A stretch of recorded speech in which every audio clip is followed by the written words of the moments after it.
नमस्कार। षटतिला एकादशी 18 जनवरी बुधवार को है। माघ मास के कृष्ण पक्ष की षटतिला एकादशी पर तिल का विशेष महत्व होता है। इस दिन भगवान विष्णु की पूजा करने व तिल के पानी से स्नान व दान आदि का विशेष महत्व माना गया है। जानकारों के अनुसार एकादशी के दिन भगवान विष्णु की विधिवत पूजा करने से व्यक्ति को मोक्ष की प्राप्ति होती है। भगवान श्री हरि की कृपा से व्यक्ति के जीवन में धन धान्य का आगमन होता है। पौराणिक कथाओं के अनुसार जितना पुण्य कन्यादान, हजारों वर्षों की तपस्या और स्वर्ण दान करने के बाद मिलता है, उससे कहीं ज्यादा फल एकमात्र षटतिला एकादशी का व्रत करने से प्राप्त होता है। तिल का उपयोग पूजा, हवन, प्रसाद, स्नान, दान, भोजन और तर्पण में किया जाता है।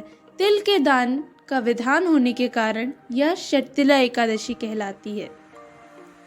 चलिए जानते हैं षटतिला एकादशी की कथा। एक पौराणिक कथा के अनुसार एक महिला के पास खूब संपत्ति थी। वह गरीब लोगों को बहुत दान किया करती थी। वह उन्हें मूल्यवान सामान, कपड़े और बहुत सारे पैसे बांटती थी, लेकिन गरीबों को वो कभी भी भोजन नहीं देती थी। यह माना जाता है कि सभी उपहार और दान के बीच सबसे महत्वपूर्ण भोजन का दान होता है, क्योंकि यह दान करने वाले व्यक्ति को महान गुण प्रदान करता है। यह देखकर भगवान कृष्ण ने उस महिला को यह बताने का फैसला किया। वह उस महिला के सामने भिखारी के रूप में प्रकट हुए और भोजन मांगा, लेकिन उस महिला ने दान में भोजन देने से इनकार कर दिया और भगवान को गरीब समझकर भगा दिया। भिखारी बार बार खाना मांगता रहा। परिणाम स्वरूप महिला ने भगवान कृष्ण का अपमान किया, जो एक भिखारी के रूप में थे, और गुस्से में भोजन के बजाय भीख की कटोरी में एक मिट्टी की गेंद डाल दी। यह देखकर उसने महिला को धन्यवाद दिया और वहां से निकल गया। जब महिला वापस अपने घर लौटी तो वह यह देखकर हैरान रह गई कि घर में जो भी खाना था वह सब मिट्टी में परिवर्तित हो गया है। यहाँ तक कि उसने जो कुछ भी खरीदा वह भी मिट्टी में परिवर्तित हो गया। भूख के कारण उसका स्वास्थ्य बिगड़ने लगा। उसने इन सब से बचाने के लिए भगवान से प्रार्थना करी।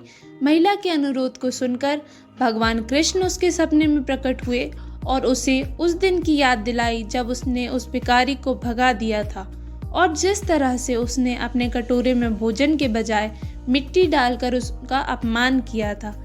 भगवान कृष्ण ने उसे समझाया कि इस तरह के काम करने से उसने अपने दुर्भाग्य को आमंत्रित किया है और इस कारण ऐसी परिस्थितियां बन रही हैं। उन्होंने उसे षटतिला एकादशी के दिन गरीबों और ज़रूरतमंदों को भोजन दान करने की सलाह दी और व्रत रखने को भी कहा। महिला ने एक व्रत का पालन किया और साथ ही ज़रूरतमंद और गरीबों को बहुत सारा भोजन दान दिया, और इसके परिणाम स्वरूप उसे सभी सुखों की प्राप्ति हुई। धन्यवाद। आज हमने जानी षटतिला एकादशी की कथा। ऐसे ही और त्योहारों की कथा जानने के लिए हमारे साथ जुड़े रहें।